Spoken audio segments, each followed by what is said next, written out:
mag-secret file, ay ilike mo muna ang video na to at mag-subscribe na sa aming YouTube channel. Don't forget to click the notification bell para hindi ka nahuhuli sa latest episode ng DJ Rocky's Secret Files.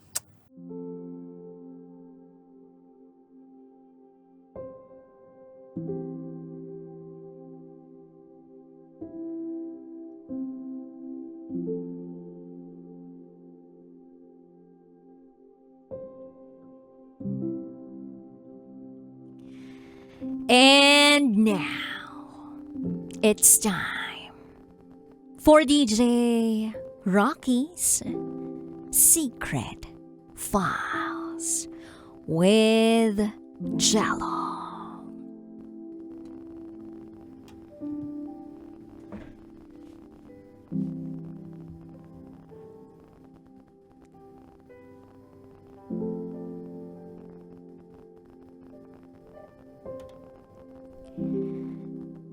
Hindi lang pera ang nawala, kundi pati kapatid ko.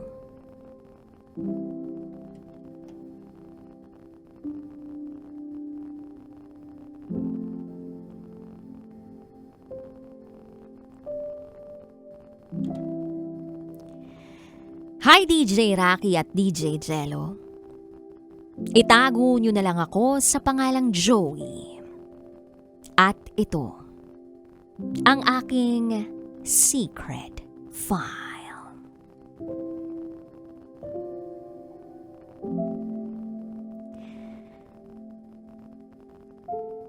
May kapatid ako. Dalawa lang kaming magkapatid. At simula pa nung mga bata kami, si Mama lang ang nagsumikap para maitaguyod kami. Nagtrabaho siya sa hotel. At halos buong buhay niya ay inalaan niya sa pagtatrabaho para mabigyan kami ng maayos na kinabukasan. Nang sa gayon ay makagraduate kami ng kolehiyo. Hindi naging madali ang buhay namin. At tiniis ni Mama ang lahat ng hirap para wala kaming maramdamang kakulangan. Sa awa naman ng Diyos, nakapagtapos kami ng pag-aaral ng kapatid ko. At 2 taon na ang nakalipas nang magretiro si Mama. Iniisip namin na yun na ang panahon para naman makapagpahinga at makapag-enjoy na si Mama. Total, meron naman siyang retirement fund. Yun ay bunga ng kanyang pagpupuyat, pagpapagod at mga sakripisyo. Until one day, may isang investment na inoffer sa amin ng kapatid ko.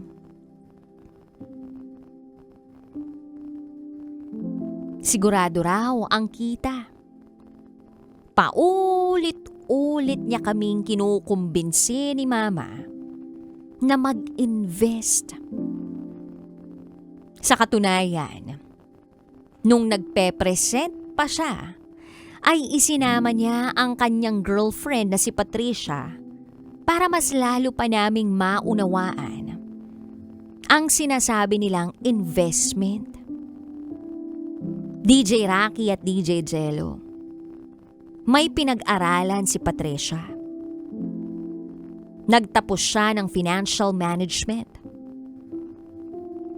Kaya, alam namin na nung sinabi niya na it is a good investment, it is really a good investment.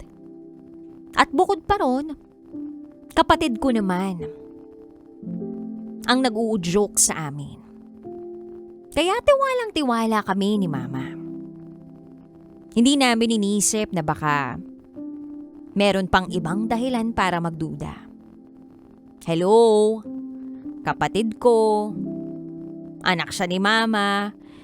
Sino pa ba ang lolokohin niya? Di ba kami yung una niyang poprotektahan? Kaya nag-invest kami. Hindi lang ako ang naglabas ng pera. Pati si mama.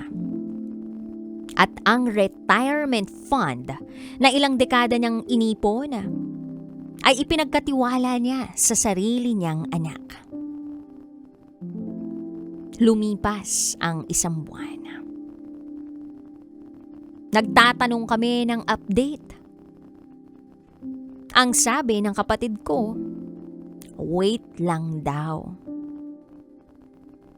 Pero habang tumatagal,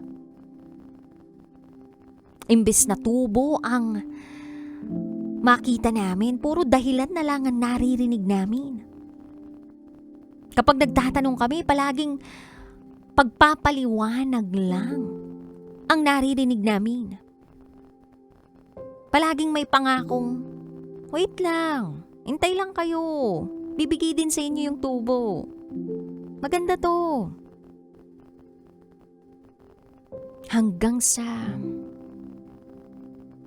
dumating ang araw na hindi lang pera ang nawawala. Ang isa pang nawawala, kapatid ko.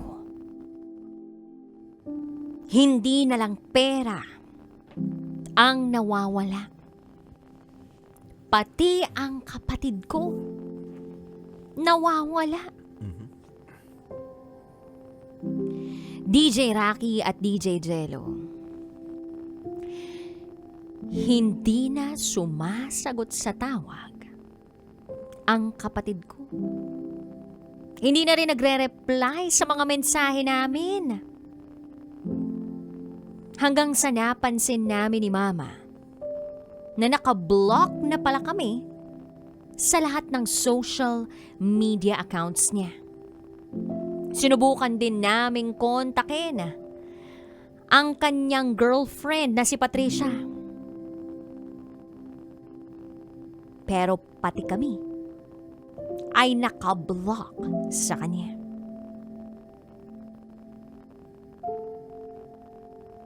Dito na unti-unting nag-sink in ang katotohanan. Pinagtataguan kami ng sarili naming kapamilya. Ang sakit na ang taong akala namin kakampi namin habang buhay, siya palang magiging dahilan ng pinakamabigat na sugat na dadalhin namin. Sa tuwing nakikita ko si Mama, hindi ko lang nakikita ang isang retiradong ina na nawalan ng retirement fund. Nakikita ko ang isang nanay na paulit-ulit nagtatanong sa kanyang sarili kung saan siya nagkulang. At yun ang pinakamasakit sa lahat. Hindi dahil sa perang nawala, kundi dahil ang taong pinagkatiwalaan niya ng buong buo ay sarili niyang anak. Kaya naman napilitan kaming magpa-blatter. Noong una ayaw pumayag ni Mama, pero nakumbinsi ko rin siya. Yun lang yung nakikita naming paraan para maipaglaban ng tama. Awang-awa ako kay Mama. Habang isinusulat niya ang reklamo, nanginginig yung mga kamay niya. Alam ko na sa ginawa niyang yun, parang sinasaksak niya yung sarili niyang puso.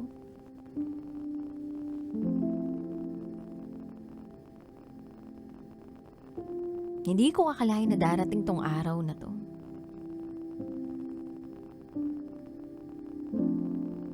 Yung laban Hindi sa ibang tao kundi laban sa sarili naming kapamilya. Hanggang ngayon nakikibalita pa rin ako, nagtatanong-tanong sa mga kaibigan ng kapatid ko. Sa kapamilya ng girlfriend niya, pero hanggang ngayon wala pa rin. Umaasa pa rin ako na darating yung araw na haharap siya sa amin. Balita ko, marami na siyang nabudol o na-scam. Sila ng girlfriend niya. At sa amin, ng mga kapamilya niya, gusto lang namin na malamang ligtas siya, na okay siya, at matuto siya maging responsable at accountable siya sa mga ginawa niya.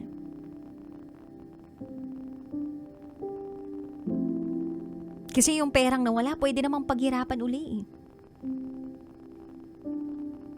Pero yung mga buhay na nasira dahil sa pang-i-scam nila,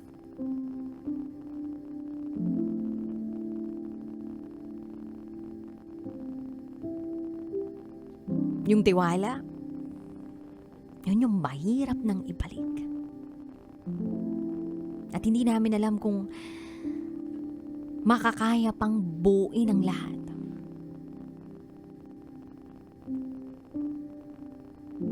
Kaya eto kami ni Mama.